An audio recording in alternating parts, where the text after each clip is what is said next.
കാണാൻ വന്നയാ. ഓക്കെ, ഡ്രൈവറാന്നൊരു ബോധം പോകണം. ഇത് 100ാമത്തെ പെണ്ണ് കാണല അതിൻ്റെ. നീ പെണ്ണിനോട് കൂടുതലൊന്നും സംസാരിച്ച് കൊളാക്കണ്ട. എല്ലാം ഞാൻ പറഞ്ഞ് സെറ്റാക്കി. ഓക്കെ, കുറെ സമയം വന്നിട്ട് ഇരിക്കാ. അടുക്കള ചെറിയൊരു പണിയുണ്ട്. ഇവരെന്ന് പറയും നമ്മൾ ഇരുന്നിട്ട് തന്നെ ഉണ്ട്. ഓട്ടോ ഡ്രൈവർ അല്ലേ?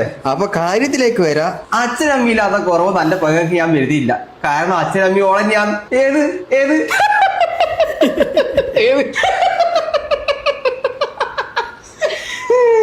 അല്ല, എന്നാ പിന്നെ പെണ്ണിനെ വിളിച്ചോ. ഞാനത് മറന്നുപോയേ. റോഷ്നിയാ,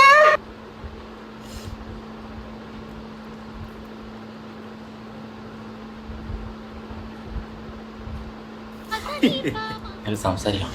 എല്ലാം ഞാൻ പറഞ്ഞ് ശരിയാക്കിയതാണ്. അതും വേണ്ട, നിങ്ങൾ പറഞ്ഞാണല്ലോ. അനക്ക് സംസാരിക്കണം.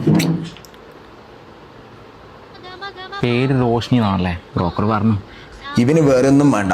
ഇവന് പെണ്ണിനെയും കൂട്ടിയിട്ട് പുറത്തു പോകുമ്പോ നാട്ടുകാർ ഞെട്ടണം. ആദ്യപ്പം തന്നെ കേട്ടൂലേ? എൻ്റെ ഒരു ചങ്ങയുണ്ട് ഇടിയോ, റോഷൻ നമുക്ക് അറിയാം. ഇവിടെ വന്നു പണ്ട് 5ാം ക്ലാസ്സിൽ ഒരുമിച്ച് പഠിച്ചു. ആ റോഷൻ തന്നെയാ ഞാൻ. ആരാത്? പൊട്ടെ എന്റെ ഒപ്പം ഒരുമിച്ച് പഠിച്ചു തന്നെയാ ഞാൻ. ആ പിന്നെ എന്റെ നമ്പർ നിനക്ക് തരണേ.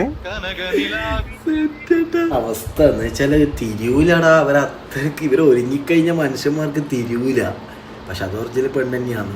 അതല്ല ഒരു ഉദാഹരണം പറയാന്ന്. എന്ന് വെച്ചാൽ ശരിക്കും പറഞ്ഞാൽ ഇപ്പം അവർ ഒരുങ്ങിക്കഴിഞ്ഞാൽ ആണാണോ പെണ്ണാണോ നമുക്ക് ഒരിക്കലും തിരിയാം. അത്രയും ഇതായിട്ടാണ് ഇപ്പം അവർ ഒരുങ്ങുന്നത്. എന്നാൽ ഭയങ്കര ട്വിസ്റ്റായിപ്പോയി.